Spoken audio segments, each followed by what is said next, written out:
Manager bullies, black girl at work. But when her mother walks in, everything changes instantly. The boutique smelled of lavender and silk. Sunlight spilled across the glass displays, making emerald sequins glimmer like starlight. It was the kind of store where the cheapest dress cost more than a family's rent. And in the middle of it, a 14-year-old black girl walked in alone. Her name was Madison Taylor. Her sneakers squeaked faintly on the polished marble floor as she tightened her grip on a faded purse. Inside were crumpled bills and coins she had counted 100 times that morning. 450 zirlars. Every cent she had earned. She wasn't here for herself. She was here for her mother. Michelle Taylor's 40th birthday was only a week away, and Madison wanted to buy her a dress fit for a queen. She had researched, saved, dreamed. Tonight she would finally pick the emerald green gown she'd seen in the catalog. To Madison, this wasn't just shopping. It was proof of love. Proof that she saw every sacrifice her mother had made. But to the boutique manager standing behind the counter, Madison was something else entirely. Karen Stevens, 45 years old, sharp suit, sharper eyes. She had run Bella's boutique for 6 years and prided herself on keeping the place exclusive. In her mind, only a certain kind of customer belonged here.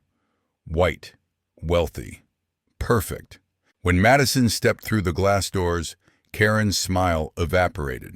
The contrast was instant. Just minutes earlier, Karen had greeted a white mother and daughter with sparkling charm, offering champagne and guiding them to the new arrivals. But now, her gaze hardened. She didn't see a girl carrying love in her purse. She saw a problem. Madison approached with a polite smile. "Good afternoon, ma'am. I'm looking for a birthday dress for my mother." Karen didn't return the smile. She pointed vaguely to the back of the store. "Dresses are over there. No warmth, no guidance, just ice." The air thickened. The other shoppers glanced briefly, then looked away. Madison swallowed, lifted her chin, and walked toward the racks. She had been raised by Michelle to stay respectful, to stay strong. But inside, a tremor of unease began to stir. What Madison didn't know was that in less than an hour, Karen's disdain would escalate into something far darker. An accusation that could have destroyed a child's dignity forever. And what Karen didn't know was that the girl she dismissed was the daughter of the woman who owned the entire company. If you find value in real stories, told with clarity and truth, make sure to subscribe to stay informed with Real Father Story. The Promise and the Plan. Madison Taylor kept her promises. The first one she ever made was at 7, whispered into the dark while her mother slept on the couch after a double shift. "When I'm big, I'll make it easier for you." She didn't know what easier looked like back then.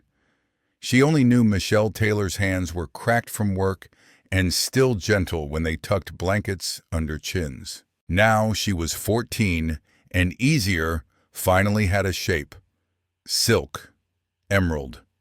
A dress that would say what 1,000 thank yous could not. The plan lived in a yellow envelope labeled, "For Mom's dress, do not touch." Inside, crinkled bills, neat stacks of 5s and 10s, a few 20s with corners taped. Notes on lined paper babysat Mrs. Green's twins, $20. Folded programs at church, $15. Tutored Marcus in algebra, $30. A ledger of small hustles, big heart. She counted it each Saturday morning at the kitchen table. Today, 450. The number made her bite the inside of her cheek to keep from smiling too hard. Enough for the emerald she'd circled in the catalog and price-checked 3 times. Enough for tax. Enough for a gift box with a white ribbon that looked like a bow on a miracle. Michelle came in, humming robe tied a coffee mug steaming in her hand. Morning light caught the little scar at her temple, the one from the accident years ago, long before CEO was a word anyone used around them. She kissed Madison's hair on the way to the sink, the way she always did anchor, disguised as a habit. "What's that look?" Michelle asked, amused. "The one you get when you're about to save the world or rearrange the living room." Neither Madison said, trying to sound casual while palming the envelope under a magazine. "Just math." "Ah," Michelle sipped. "Your kind of math or mine?" "Mine," Madison said. "The kind that ends in ta-da." Michelle laughed, that clear bell sound Madison collected in her chest like coins. "Okay, Ms. Mystery. I've got a long one today. Big meeting, lots of numbers. Be good. Text if you need anything." No part of the sentence was a brag. Michelle never bragged. But the truth walked in the room anyway. Michelle Taylor, the girl who once cleaned offices at night to keep lights on, now ran the company whose clothes those offices bought. Prestige Fashion Group. 8 brands, hundreds of stores. Bella's Boutique was the crown jewel. Michelle had stepped into leadership like she had been practicing in quiet all along. Madison watched her mother button a pale blouse fastened small hoops, nothing loud, nothing that said, "Look at me," beyond what her presence already demanded. The woman stood tall because she'd learned it. The room stood taller because she was in it. Madison slipped an arm around her waist. "You look like the boss."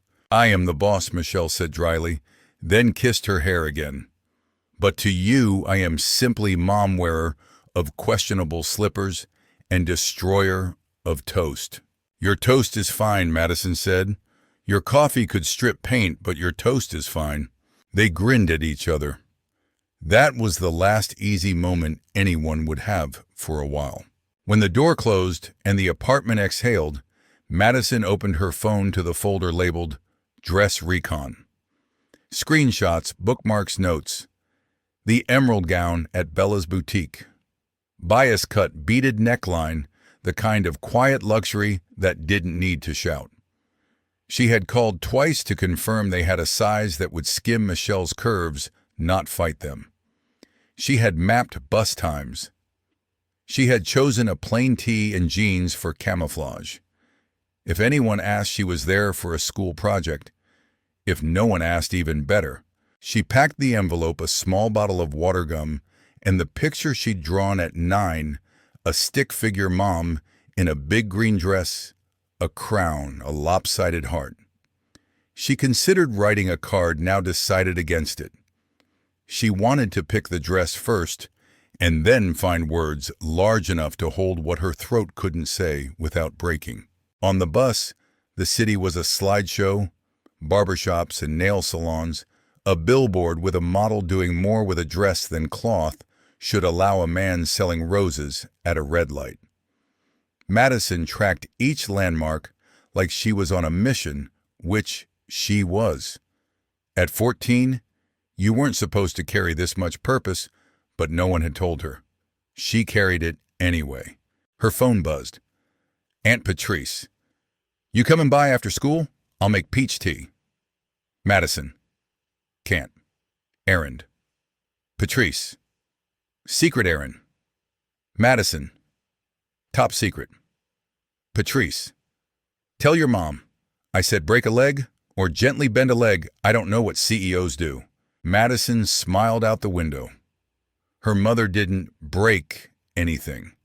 She repaired. She rerouted. She reimagined. In a world that asked her to be twice as good for half as much Michelle had been, 4 times as kind for the same exact price. The dress was not a repayment. You cannot repay breath with fabric. It was a gesture. The size of what Madison felt would never fit in a box. But gestures matter. They're language when language fails. She got off 2 blocks early to shake out the nerves. The boutique's block looked like money had been poured onto it and told to stand still. Polished stone. shiny black cars, people who wore coats like invitations.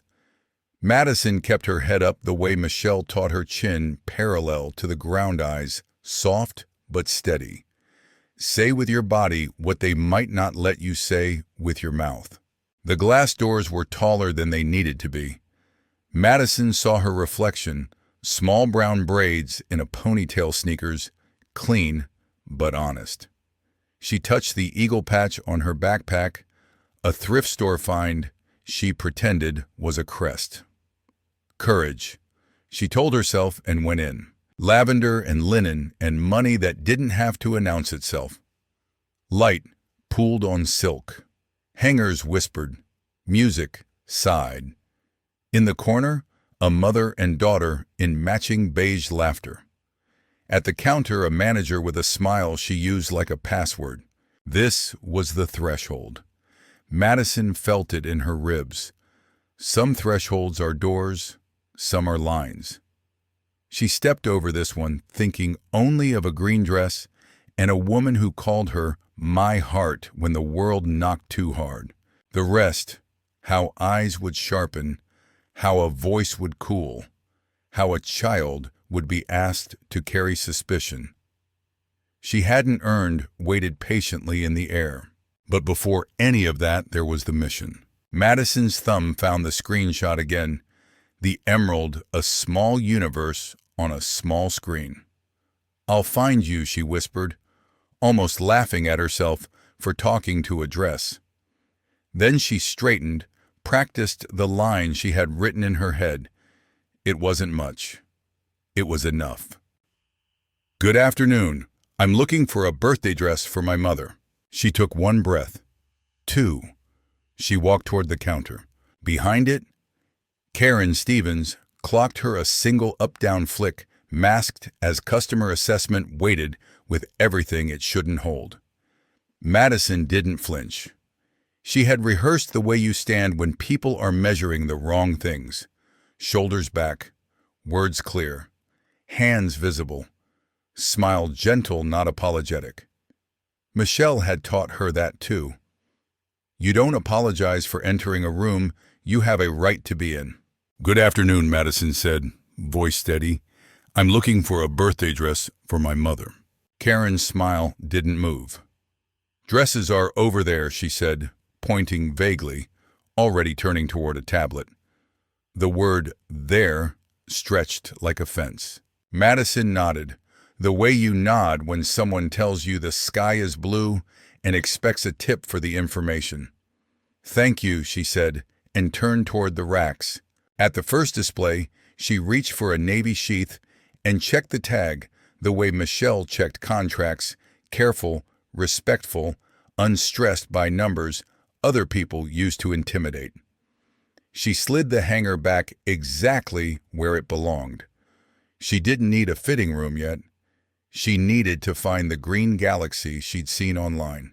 A sales associate at the far table. Ashley watched over the rim of folded scarves, concern pricking her posture. Madison didn't notice her. She noticed the beading on a neckline, the way a hem moved when air touched it. She noticed that most people in the store did not notice her. It made the air simpler. It made the next hour possible. She would move through silks like a librarian through spines, reading with her fingers. She would count once, twice, money, as mantra. She would picture Michelle's face when tissue paper rustled. And somewhere under the hum of the music, a fuse already burned towards something no one had planned for, a phone call made. In malice, a mother who would leave a meeting in motion, a policy rewritten by consequence.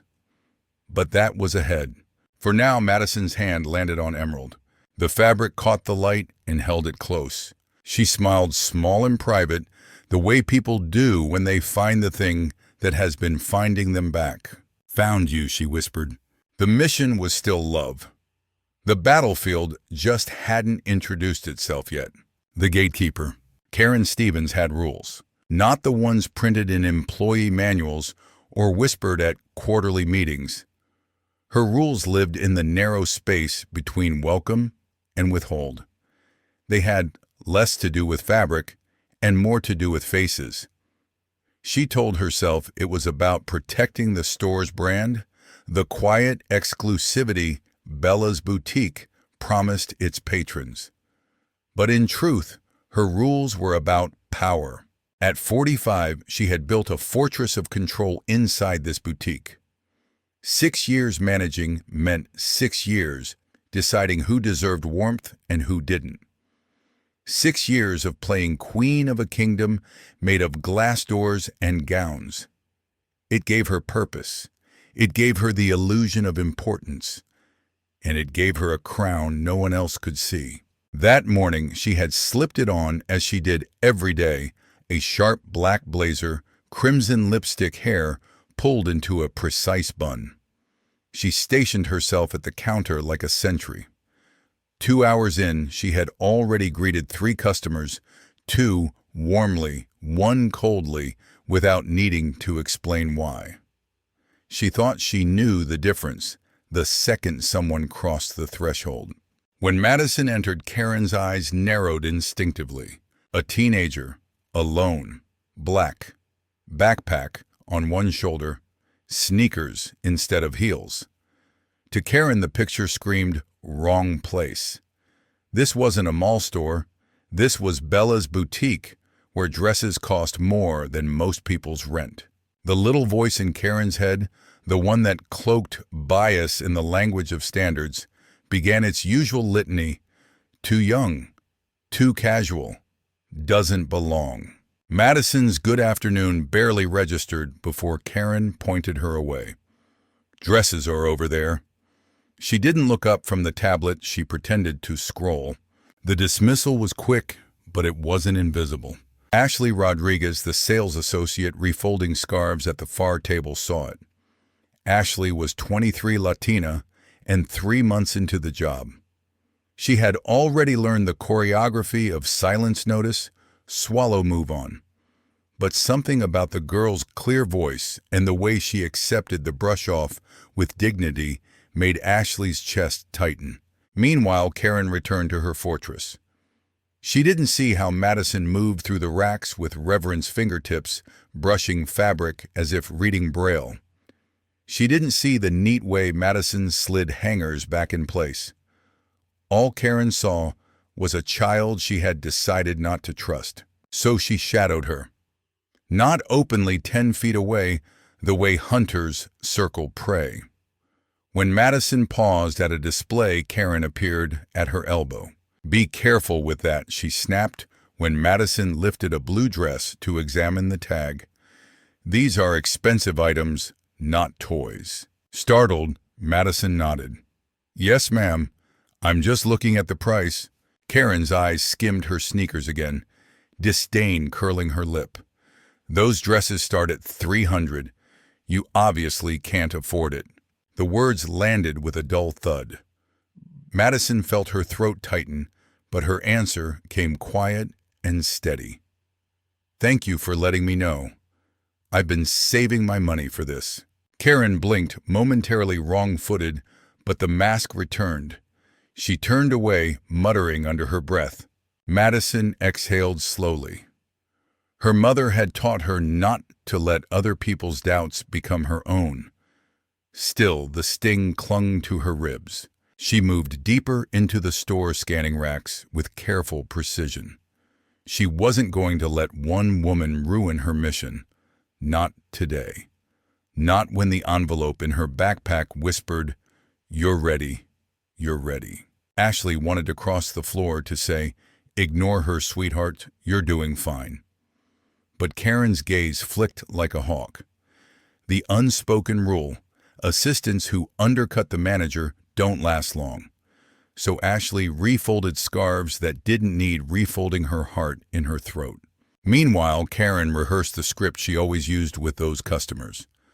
Question authority. Doubt motives. Treat politeness as pretense. It was a script she'd never admit was prejudice dressed up instead as intuition. Her chance came when Madison lifted the emerald dress from its rack. The green shimmered in the light, the beating delicate. Madison's eyes softened as if she'd found not just a dress, but a message. She turned toward the counter, her hands steady, though her pulse jumped. "Excuse me," she said politely. "I'd like to try this dress on, please." Karen's smile was thin as glass. "That dress costs $400. I don't think it's for you." Madison's heart dipped, but she was ready. She pulled the envelope from her backpack, setting the bills carefully on the counter. Each stack was neat counted twice. "I have the money. I've been saving for months." For a second, silence hung. Then Karen's face hardened. She jabbed a finger at the bills. "Where did you get this money?" Madison blinked. "I saved it from my allowance and jobs. Babysitting, tutoring. No kid your age has that kind of money unless something shady is going on." Her voice was sharp, loud enough for customers to glance over. A few frowned. One or two smirked, entertained. Ashley froze, shame prickling her skin. Madison's chin trembled, but her voice stayed soft. "I can show you the bank envelope. I can call my mother if you need verification." "No," Karen snapped. "Put that dress back and leave my store." The words hit like a slap. For Madison, it was the first time someone had told her so plainly she didn't belong. She swallowed hard tears, hot at the edges of her eyes. But she drew a breath the way her mother taught her. She stood straighter. "I'd like to speak to your manager," she said. Karen laughed sharp and cruel. "I am the manager, and I'm telling you to leave." Madison's chest ached. "Then I want to speak to your district manager, or the store owner." Karen's face flushed crimson. "You're not speaking to anyone. You came here to steal, and I think you're concealing items." The store went still. Gasps. Phones raised. Emma Wilson, the blonde teen at the fitting room, pulled her phone from her purse thumb, hitting record. Madison's mouth fell open. "I didn't take anything. You can search my purse." Karen's voice climbed, fueled by the attention. "I saw you put something in your pocket. You've been acting suspicious since you walked in." The accusation landed like a gavel. Madison's tears spilled now, trembling down her cheeks. "I didn't. Please just let me call my mother." Karen's voice was ice. "No. You'll sit here and wait for the police." And with that, she dialed 911. "Hello, this is Karen Stevens, manager at Bella's Boutique. I have a young black female here attempting theft. She's been concealing items and aggressive when confronted. I need immediate police assistance." The words left Madison shaking. She had never been arrested, never even been accused. She had only wanted a dress, a thank you, a miracle wrapped in emerald. Ashley's hands trembled over the scarf she held. She whispered under her breath, "This isn't right." But Karen stood taller behind the counter, convinced she was protecting the boutique's image. And Madison, alone, money on the counter, tears streaking her cheeks, clutched the emerald dress like a shield she was no longer sure she deserved to hold. The unseen battle. The boutique had fallen into a strange silence. Not the quiet of peace, but the quiet before a storm breaks. Every customer in the room felt it, that crackle of unease that made people shift on their feet, eyes darting between Madison and Karen. Madison stood there rooted, clutching the emerald dress against her chest, like armor. The money still lay neatly stacked on the counter bills, smoothed and aligned, but it looked out of place now, like evidence in a trial she hadn't agreed to. Inside her, two forces wrestled: fear and dignity. Fear whispered, "They don't believe you. You're alone. You can't win." But dignity, the voice her mother had woven into her since childhood, rose steady. "You know the truth. Hold your head high. No one can take your honesty from you." Madison straightened her spine. Her tears had not yet dried, But she lifted her chin the way Michelle always told her, never bow it to cruelty. Across the boutique, Karen leaned against the counter, tapping her manicured nails on the wood. She looked composed on the outside, but inside something darker stirred. She enjoyed this part, the moment she could wield authority like a blade sharpened on the pretense of policy. To her, Madison wasn't a customer. She was a problem to be removed, an inconvenience to be controlled. But not everyone in that store agreed. Ashley Rodriguez's heart thundered in her chest. She had spent 3 months under Karen's watchful eye, biting her tongue whenever unfairness surfaced. But this felt different. Watching Madison's hands shake while she tried to stand tall, Ashley felt sick. She wanted to scream across the room, to shout, "She didn't steal anything. Leave her alone." Yet fear tethered her. Jobs weren't easy to come by. Her mother depended on her paycheck to help with rent. To defy Karen meant risking everything. So she stood frozen, her conscience clawing at her ribs. At the fitting rooms, Emma Wilson clutched her phone tighter. She hadn't meant to record at first, just curiosity. But now, as Karen's accusations grew sharper, Emma knew she had captured something important. Her mother had stepped out to take a call, leaving Emma watching this unfold, torn between speaking up and staying quiet. For once, her privilege, her mother's credit card, her assured welcome in this boutique, felt heavy. Madison, meanwhile, whispered again, her voice trembling but steady. "Please, I haven't done anything. I just wanted to buy a dress for my mother." Karen's laugh was harsh, slicing the air. "Oh, sweetie, that's a lovely story. But you see, people like you don't come in here to buy. You come in here to take." The words landed like a punch. People like you. Madison's stomach twisted. She knew what Karen meant. She knew this wasn't about money. Her neatly stacked $450 proved that. It wasn't about her behavior. She had been nothing but respectful. It was about the way she looked, the assumptions Karen draped over her like chains. Her lip trembled. "My mother works hard," Madison said softly. "She raised me to respect people. She taught me never to steal." Karen rolled her eyes. "Save the speech for the officer, darling. They'll be here soon." The mention of police sent ice through Madison's veins. Her pulse quickened. She imagined handcuffs biting her wrists, the cold back seat of a squad car, the shame of being led away while strangers watched. She wasn't guilty of anything, but she'd seen enough news stories to know innocence didn't always matter. Her phone buzzed in her hand. With trembling fingers, she tried to type a message to her mother, but Karen barked, "Put that away. You don't get to text while you're being detained." "I'm not being detained," Madison whispered. But her hands shook as she slipped the phone back in her pocket. Customers murmured, now a low buzz of discomfort. Some avoided eye contact, unwilling to get involved. Others whispered to one another, unease stirring in their voices.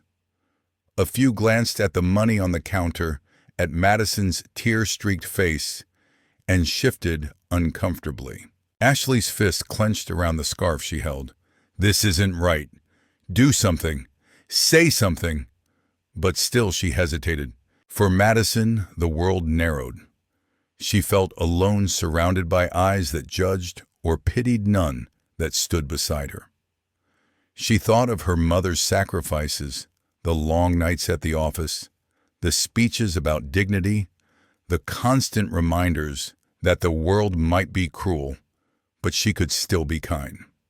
She had come here with a heart full of love, ready to give her mother a gift that mattered. And now, all of it, her months of saving, her careful planning, was crumbling in the shadow of a woman who refused to see her humanity. Madison bit her lips so hard it almost bled. But she would not break. Not here, not in front of Karen. So she did the only thing she could. She held the emerald dress tighter, pressed it against her chest, like a shield, and whispered, under her breath, "Mom, please come." Karen smirked. She thought she had won. But Karen had no idea who Madison's mother really was. The emerald dress. The emerald dress glimmered under the boutique lights, catching every shard of brightness and holding it close. Madison clutched it against her chest, like it was more than silk and beads, like it was a lifeline. She had dreamed about this moment. She had pictured sliding the dress into a white box, tying it with a ribbon, and setting it on the kitchen table for her mother to find. She had imagined Michelle opening it, the way her eyes would soften the smile that always made Madison feel taller. But now the dream was unraveling in front of strangers. Karen's voice cut through the silence again. "You need to put that back before you ruin it." Madison's lips parted, but her words were small. "It's for my mom's birthday. I have the money." Her hands trembled as she lifted the envelope from her backpack again. She unfolded it carefully, spreading the bills across the counter so everyone could see. Neat stacks, edges aligned, nothing hidden. Months of babysitting, tutoring, errands, all there laid bare. $450, she whispered. "Enough for this dress. Enough for tax. I saved every penny myself." The boutique seemed to hold its breath. A few customers glanced at the cash, then at Madison's tear-streaked face. Some shifted guilt flickering in their eyes. Others turned away, unwilling to be pulled into the scene. Karen's lip curled. She leaned closer, her tone dripping with scorn. "Where did you really get this?" Madison blinked. "I just told you. Babysitting, tutoring. No kid your age saves that much without stealing," Karen snapped. "Or without someone giving it to them. Did you take it from your parents' wallet? Did you?" The words choked off when Madison's tears spilled faster, but Karen didn't stop. She doubled down. "You don't belong in here. This isn't some thrift store. These dresses are for real customers, not little girls playing dress-up." The humiliation seared hot in Madison's chest. Her fingers tightened around the dress. "Don't cry," she told herself. "Don't let her see you break." But the tears betrayed her anyway, slipping down her cheeks. From across the boutique, Emma Wilson whispered into her phone, "She has the money. She's not stealing. Why is that woman?" Her voice trailed as she realized her camera was still recording. Ashley, behind the scarf table, couldn't keep still anymore. She set the scarves down her palms, damp. She took a step towards the counter, then hesitated. Karen's shadow loomed large in her mind, her power over schedules, over jobs, over rent checks. But Madison's face, her dignity unraveling one cruel word at a time, pulled at her like a chain. Ashley bit her lip. Not yet. But soon. Madison swallowed hard, her voice breaking, but still polite. "Ma'am, I can call my mother. She'll tell you I earned this money. She'll vouch for me." Karen barked a sharp laugh. "Oh, I'm sure she will. Parents always cover for their kids. Doesn't change what I saw." Madison froze. "What you saw?" Karen's eyes gleamed. "Yes. You slipped something into your jacket pocket. Don't lie." Madison gasped, her head shaking violently. "No, I didn't. I would never." Karen raised her chin, savoring the power. "Security footage will prove it. The police will prove it. Until then, you're not going anywhere." The boutique's air grew heavier. Customers whispered. A woman clutched her daughter's arm and led her away from the scene. Another frowned, shifting uncomfortably, but staying silent. The emerald dress in Madison's arms felt heavier now, like it carried the weight of every cruel assumption pressing down on her. But she didn't let go. If she set it down, It would mean Karen had won. Her voice wavered, but her words carried. "I didn't steal anything. Please just let me prove it." Karen's sneer deepened. "Prove it to the officers when they arrive." Madison's stomach plummeted. The word officers echoed in her mind. She had never been arrested, never even been in trouble at school. The thought of strangers putting handcuffs on her wrists, of them believing Karen's lies, made her chest tighten until she could barely breathe. Desperate, she pulled out her phone. Her fingers flew over the screen, shaky, but fast. "Mom, please come. I'm at Bella's boutique. They think I stole. Please help." She hit send. Karen lunged forward. "I told you to put that away," she snapped, reaching for the phone. Madison jerked back, clutching it to her chest. The room froze again. A child holding a dress in one arm and her phone in the other, cornered by a manager twice her size. Emma's camera caught everything. Ashley's fists clenched. This was beyond unfair. It was cruelty, parading as authority. She whispered to herself, "Not much longer. Her mother will come. Someone has to stop this." And as Madison's text shot across the city landing on Michelle Taylor's silent phone in the middle of a boardroom meeting, the storm truly began to gather. The emerald dress still shimmered, but now it looked less like a gift and more like a battlefield. And Madison, standing small, tear-streaked but unbroken, was caught in the center of a fight she had never asked for. The call and the siren. The 911 dispatcher kept her voice steady. "Bella's boutique on 8th. Manager reports a juvenile female. Alleged concealment non-compliant. 2 units acknowledged. Unit 23, Officer Daniel Johnson, 12 years on the force, a face that had seen more misunderstandings than malice and knew the difference. Unit 47, Officer Reed New, eager, untested." Copy, Johnson said, en route. "He killed the siren 2 blocks out. He'd learned you hear more when you arrive quiet." Inside the boutique, the minutes stretched like wire. Karen stood sentinel chin-high, authority draped across her shoulders like another accessory. Madison sat on a velvet bench near the counter, the emerald dress folded neatly in her lap hands, clasped so tightly her knuckles blanched.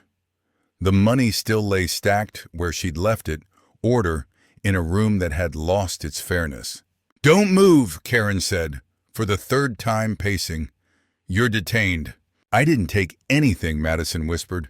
"Please let me call my mother." "I said no," Karen's tone sharpened. "You had your chance." Across the floor, Ashley hovered near the scarf table, stomach twisting. She took 1 step forward, then another.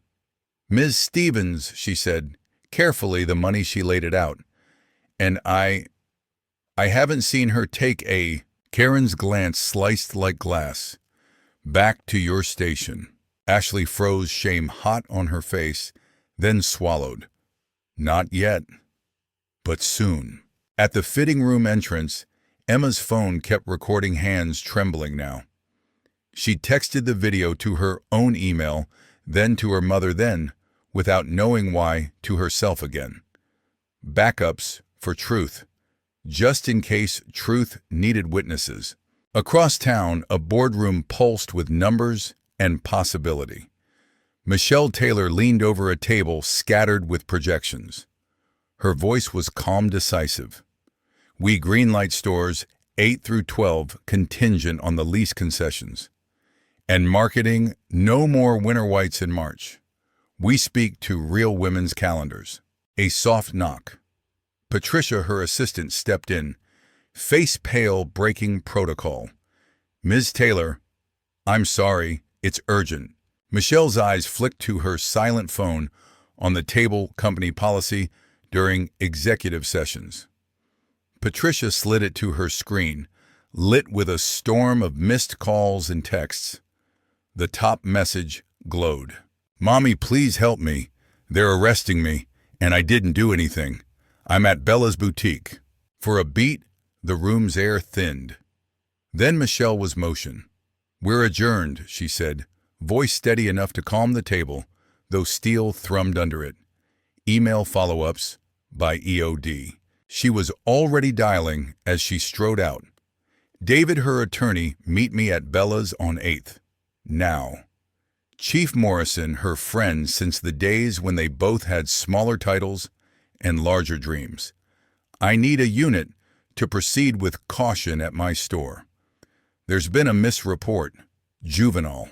My daughter. The elevator doors opened. Michelle didn't wait for her driver. She took her own keys. Johnson and Reed stepped into the boutique and brought with them an air that made people straighten. Everyone looked busy, suddenly pretending not to watch. But they all watched. Karen's smile switched on. Officers. Thank God. This is the one. She pointed at Madison, the gesture too satisfied. She concealed merchandise became aggressive when I confronted her. I'm pressing charges. Johnson clocked 3 things in 2 seconds. The neatly stacked cash, the dress folded with care, the way the girl's toes curled inside her sneakers, like she was holding herself together from the ground up. Miss Johnson said gently, ignoring Karen's script for the moment. What's your name? Madison, she whispered. Madison Taylor. All right, Madison. Did you put anything in your pockets? She shook her head, eyes wet but clear. No, sir. May I see? She stood, hands open, palms out. She turned her pockets inside out, lint a peppermint wrapper, nothing else. She opened her backpack water bottle, a small pencil case, a yellow envelope labeled in careful handwriting. She lifted it with trembling fingers. This is my money. Johnson glanced at the counter at the identical stacks. Looks like you organized it too. A small attempt at a smile. She didn't quite reach it. Karen stepped in, impatient. Officer, with respect, we need to move this along. She's been loitering. She fits the profile. Profile of what Johnson asked, mild as rain eyes never leaving hers. Karen stuttered. Of suspicious behavior. Uh-huh. We'll need to see your footage. Johnson turned, tone unchanged. Where's your DVR? Karen blinked. She hadn't expected this detour. Back office. Let's take a look, Johnson said. To Reed, he nodded at Madison. Stay with her. No cuffs. Karen bristled. Officer policy. Detention requires probable cause, Johnson said evenly. We'll confirm what you saw. Reed shifted, a rookie caught between protocol and experience. He stood near Madison, awkward, palms visible. You okay? He asked. Voice a notch too loud. Madison nodded a tiny motion. Ashley edged closer under the pretense of straightening a stack of lookbooks. Do you want water? She murmured. Madison blinked. Thank you. Ashley brought it, hands shaking just enough to make the paper cup quiver. You did nothing wrong, she whispered. I saw. Madison swallowed hard, the words a lifeline. In the back office, the security screen glowed.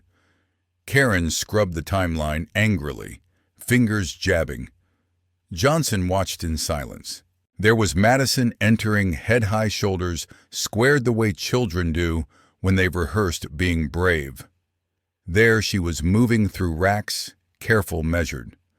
There she was lifting the emerald dress, checking the tag, folding it into her arms. No pocket move, no concealment, no theft. Keep playing, Johnson said. The footage showed Madison at the counter laying the money out. Karen's face in profile, hard cold.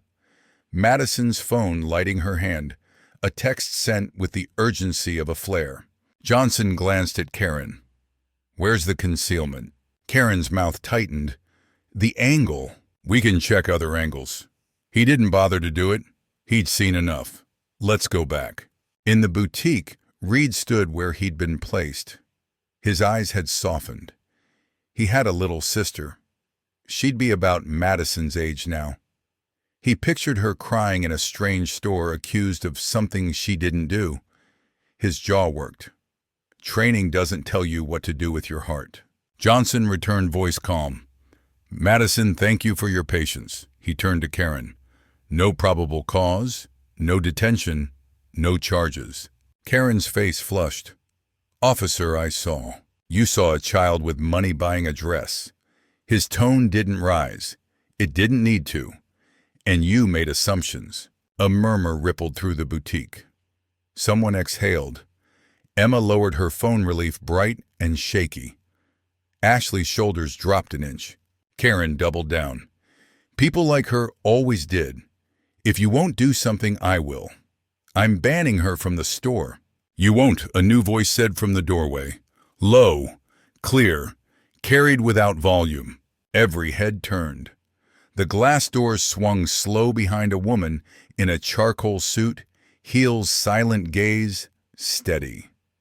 She didn't scan the room so much as still it.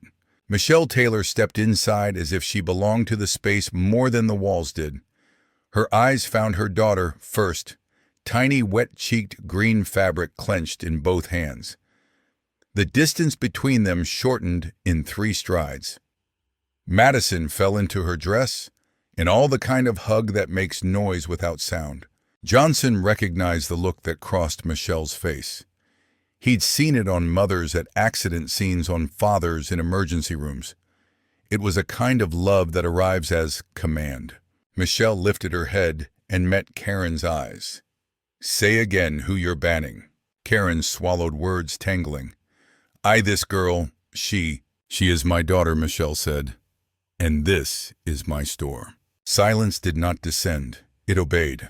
Michelle turned to Officer Johnson. Officer, thank you for exercising judgment. We'll need copies of your notes.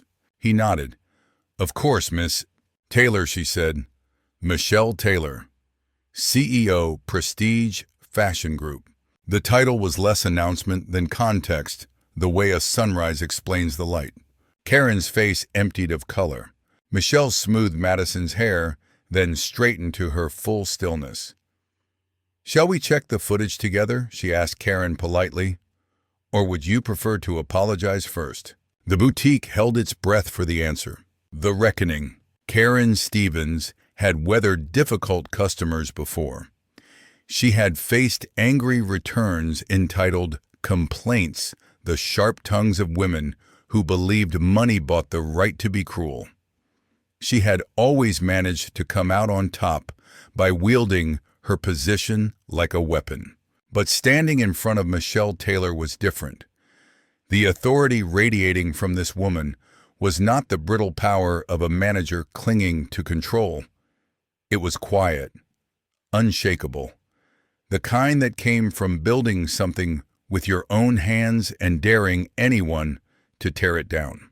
Karen stammered, I was just following protocol. There was suspicious behavior. I had to protect the store. Michelle's eyes narrowed slightly, but her voice never rose. You accused my daughter of theft with no evidence. You called the police. You humiliated her in front of strangers. That isn't protocol. That's prejudice. The word landed like a stone dropped in still water. Ripples of truth spread across the boutique. Customers shifted, some with guilt, others with relief that someone had finally named it. Karen's lips parted, then closed. Her usual arsenal excuses, deflections, half-smiles failed her. Michelle turned to Officer Johnson. Have you reviewed the footage? Yes, ma'am, Johnson said. His voice carried weight, now bolstered by Michelle's presence. We saw nothing resembling concealment or theft. Madison did everything right. Money on the counter, respectful behavior. There are no grounds for detention. Michelle nodded once. Thank you. Please make sure your report reflects the false allegation. Yes, ma'am, Johnson said, already writing in his notebook. Karen's chest tightened. She could feel the walls closing in. Her gaze darted to the other customers, Emma still holding her phone, Ashley watching with wide eyes, others murmuring at the racks. She realized the story was no longer hers to control. Michelle's hand rested gently on Madison's shoulder. The girl leaned into her, clutching the emerald dress, still her face pressed against her mother's side. Michelle smoothed her hair with a tenderness that cut through the tension like light through fog. Then her tone shifted soft to steel. "You," she said, fixing Karen with a look that held no malice, only finality, "destroyed a child's joy today. My daughter came here with money she saved, intending to buy me a gift from her heart. You reduced her to a suspect because you couldn't see past your prejudice." Karen's knees trembled. I didn't mean..." "You meant every word," Michelle interrupted her calm, sharper than any shout. "People like you. That's what you said. Don't deny it. Everyone heard you." A flush of shame spread across Karen's face. She opened her mouth, but no words came. Judge Marcus Taylor entered. Then Michelle's brother called in transit by her lawyer. He cut an imposing figure tall and commanding, his presence filling the boutique with the gravity of the courtroom. "What's going on here?" Michelle didn't turn. Her eyes stayed locked on Karen. "This manager attempted to criminalize my daughter, filed a false police report." Marcus's gaze snapped to Karen, hard as granite. "That's a felony. Filing a false report. You understand that, don't you?" Karen's breath hitched. I thought..." "You thought wrong," Marcus said coldly. "And if my sister chooses, I'll make sure you understand the full weight of that mistake in front of a judge." Ashley stepped forward, then voice trembling but clear.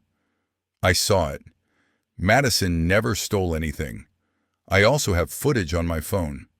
She lifted the device in her hand. "And so does she," she added, nodding toward Emma. Emma swallowed and nodded, cheeks pale.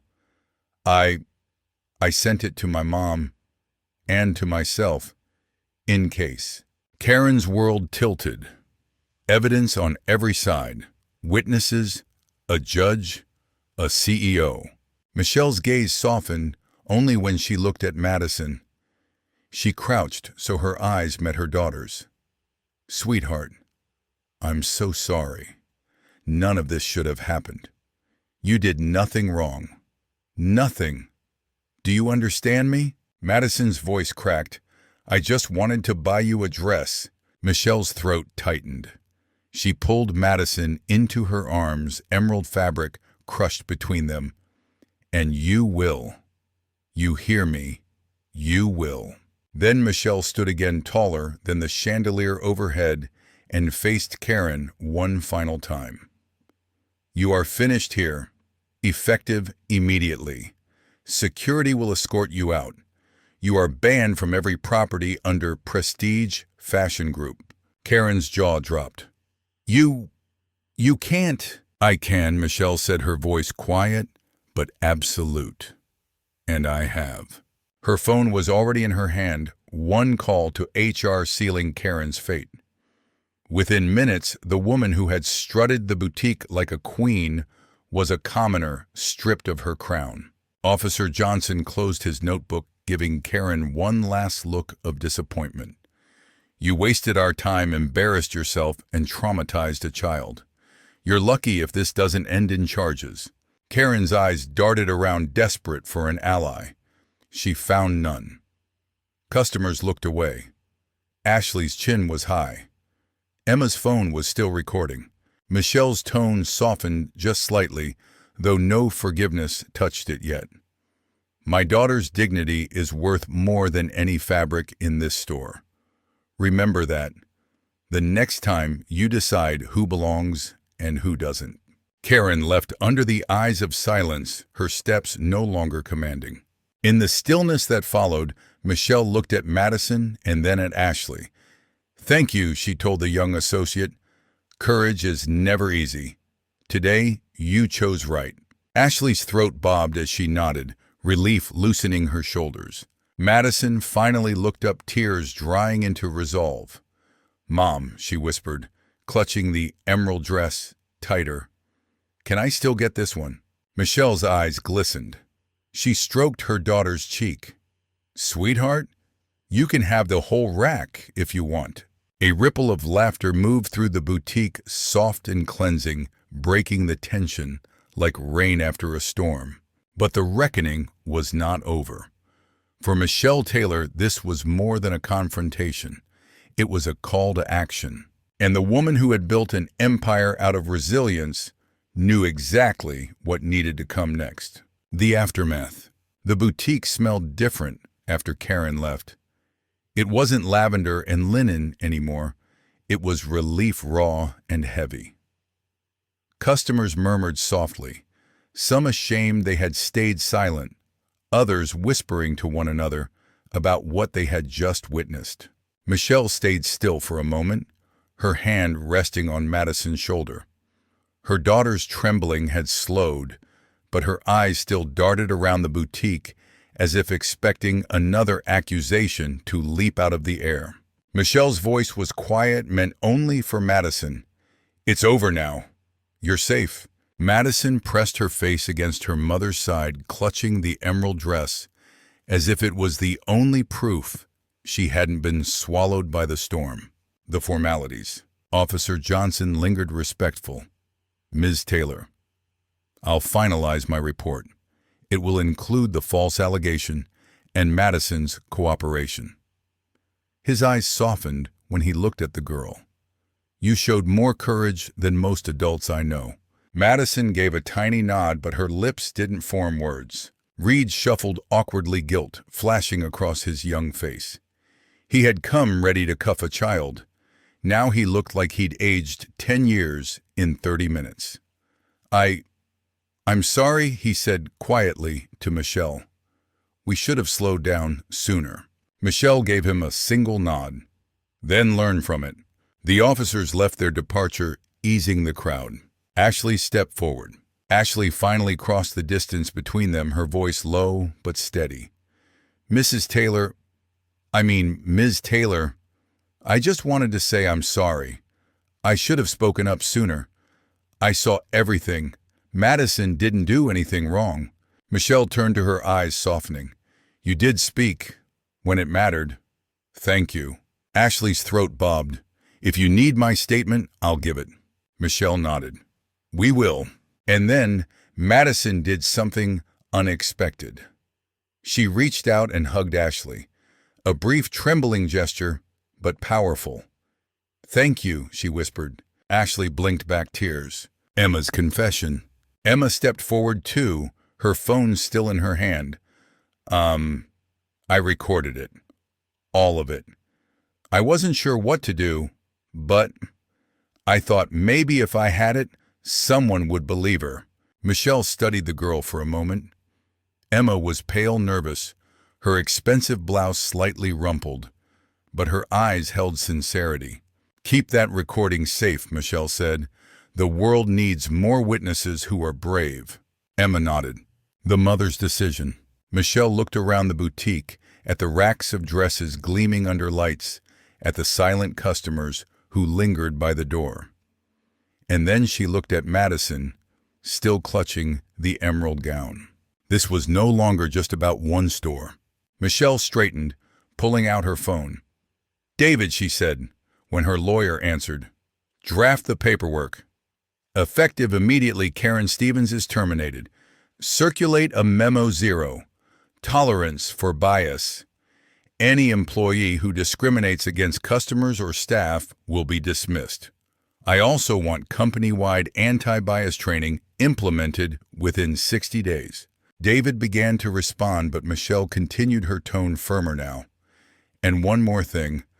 I want a fund set up 10 million scholarships for young people facing discrimination. Call it the Emerald Fund." Madison's head snapped up, her tear-streaked cheeks glowing with surprise. The Emerald Fund. Michelle smiled down at her. Named after this dress, so no one forgets why it started. The boutique gasped collectively. A fund, millions in this very store. People stared at Madison differently now, not with suspicion, but with awe. Karen's cruelty had sparked something larger than herself. The ride home. When the crowd thinned, Michelle guided Madison out to her black Mercedes. She opened the back door, letting her daughter slide in with the emerald dress still in her arms. As they drove, Michelle glanced in the rearview mirror. Madison's eyes were distant, her fingers smoothing the fabric over and over as though convincing herself it was real. Michelle spoke softly. "Sweetheart, I wish I could protect you from moments like that. But the truth is, the world is not always kind. People will judge you before they know you. They'll try to make you small." Madison's voice was quiet. "But you came." Michelle's throat tightened. "I'll always come." Silence stretched between them, but it wasn't empty. It was full of fear, survived of love, proven of resolve that would not bend. The announcement. 2 days later, Michelle stood at a podium, cameras flashing, reporters buzzing. The story had already spread, videos posted online, hashtags trending, Doc Emerald Justice. "I stand with Madison." Michelle's voice carried steady across the microphones. "What happened in one of our boutiques was unacceptable. My daughter, a paying customer, was profiled and accused of theft with no cause. This was not just about her, it was about every young person told they don't belong, every customer treated as less than. Prestige Fashion Group will do better. Effective immediately, we are implementing mandatory anti-bias training across all our stores, and we are launching the Emerald Fund, a $10 million scholarship program for young people facing discrimination." Flashbulbs exploded. Reporters shouted questions. But Michelle didn't linger. She stepped down, took Madison's hand, and together they walked out, not as CEO and child, but as mother and daughter, side by side. That night, Madison sat at the kitchen table, her yellow envelope beside her. Empty now because the money had served its purpose. The emerald dress hung nearby, gleaming softly in lamplight. She looked at her mother, who was sipping tea across from her, exhaustion etched into her eyes but softened by pride. "Mom," Madison said quietly, "I thought I failed. But did I do okay?" Michelle reached across, took her daughter's hand, and squeezed. "You didn't just do okay. You were extraordinary. You stood tall when others tried to push you down. You gave me a gift far greater than a dress." Madison's eyes widened. "What gift?" Michelle's smile trembled. The reminder that courage can live in the smallest body with the biggest heart. Madison blinked back tears, whispering, "Happy birthday, Mom." The emerald dress sparkled, as if it had always belonged in their home. Healing and legacy. The boutique felt different when Madison returned. It had only been 2 weeks since the storm, but the air inside Bella's boutique carried a new weight. An awareness. Posters now hung by the entrance. Prestige Fashion Group celebrates all customers. Equality. Respect. Dignity. Associates greeted shoppers warmly, no matter how they looked, no matter what they wore. And at the counter, Ashley stood tall, promoted to interim manager. When Madison crossed the threshold this time, her sneakers squeaked the same way they had before. But she did not clutch her purse in fear. She carried herself differently, head high, steps sure, her mother walking proudly at her side. Michelle rested a hand lightly on her daughter's back. "You don't have to come in again if you're not ready," she said softly. Madison shook her head. "I want to. I don't want the last time to be the only memory." Ashley greeted them immediately, her smile real. "Welcome back, Madison. Mrs. Taylor." She leaned down slightly to Madison's level. "I saved you a space in the fitting room, and I made sure the mirrors are spotless." Madison smiled, small but genuine. For the first time in weeks, the boutique felt less like a battlefield and more like a place where her dream could live again. The dress chosen. Inside the fitting room, Madison slipped into the emerald gown she had once clutched like a shield. It fit perfectly, the fabric falling in soft waves, beading glinting under the light.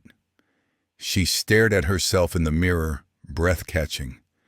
She had bought this for her mother, but in this moment she saw something else too, her own reflection standing strong, unbroken. Michelle's voice came from outside the curtain. "How does it look?" Madison pulled the curtain back slowly. Michelle's eyes widened, not because the dress was expensive or glamorous, but because her daughter's face glowed with quiet triumph.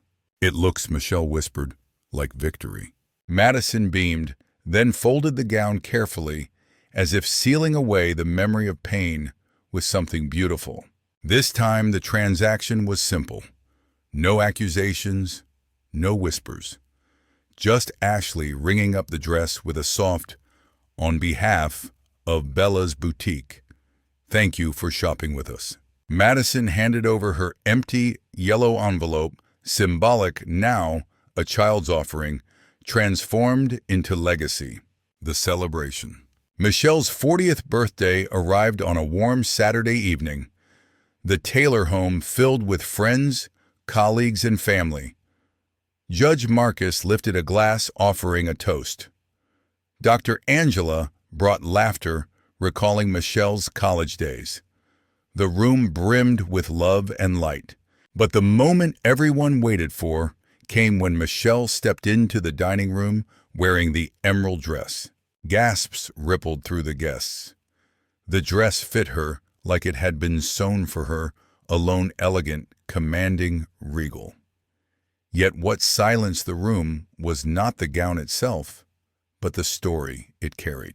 Michelle's eyes sought Madison in the crowd. Her daughter stood in the corner, shoulders, squared cheeks, flushed with pride. Michelle lifted her glass. "This dress is more than fabric," she began. Her voice trembled, then steadied. "It is a symbol of a young girl's love. My daughter saved for months to buy it for me. She endured judgment, humiliation, and cruelty just to place this gift in my hands. And yet she stood tall. She showed courage no adult in that store could muster." Madison reminded me of who we fight for when we build companies, when we build policies, when we build futures. We fight for children who believe in love enough to save their pennies for a miracle. Tears shimmered across the room. Michelle raised her glass higher. "To Madison, the bravest person I know." The applause thundered, but Madison heard only her mother's voice, warm and proud, wrapping around her like a promise. The fund. The next month, the Emerald Fund launched. Applications poured in from across the country, letters from young people who had been told, "You don't belong," who had faced doors slammed in their faces. The fund gave them scholarships, mentorship opportunities. For many, it was the first time someone had said yes after a lifetime of no. At the launch event, Madison stood beside her mother, holding the microphone for a moment with shaking hands. "I thought I was too small to make a difference," she said, voice soft but carrying. "But Mom taught me that courage isn't about size. It's about standing tall when someone tries to make you small." The audience erupted in applause. Michelle blinked back tears, pulling her daughter close. The healing. At home, Madison's nightmares slowly faded. The image of Karen's sneer, the sound of the word thief, loosened their grip over time. What remained instead was something stronger, the memory of her mother walking through those glass doors, power and love blazing in her eyes. One night, curled up on the couch, Madison whispered, "Mom, what if it happens again? What if someone else thinks I don't belong?" Michelle kissed the crown of her head. "Then you stand tall, and you remember your worth isn't up for debate. Not ever." Madison nodded, her eyes closing with relief. The legacy. Years later, the emerald dress would hang in a glass case in the headquarters of Prestige Fashion Group. Beneath it, a plaque read, "The Emerald Dress," a symbol of courage, resilience, and the fight for dignity. Inspired by Madison Taylor, whose love and bravery changed the course of our company's history. Visitors stopped, paused, and read the story. Children saw themselves reflected in Madison. Adults remembered their own moments of being told no. The dress became more than clothing. It became a legacy. And on Michelle's 50th birthday, when Madison stood at the podium to give a speech, her voice no longer trembled. "My mother taught me to stand tall. That day in the boutique taught me something else. Sometimes the smallest act of love, a girl saving pennies for a dress, can ripple into something that heals the world." Applause thundered. Michelle wiped her eyes. The emerald gown sparkled under the lights. Eternal now. Epilogue. Madison never forgot the sting of that day. But she also never forgot what followed, the way her mother's arms felt like safety, the way the world shifted when truth was spoken aloud, the way a dress became a banner for change. She learned that dignity cannot be stolen. She learned that love can turn humiliation into hope. And she learned that sometimes the gift you think you're giving is far smaller than the gift you end up creating.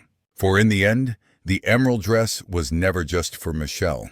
It was for everyone who had ever been told they didn't belong, only to discover they always did.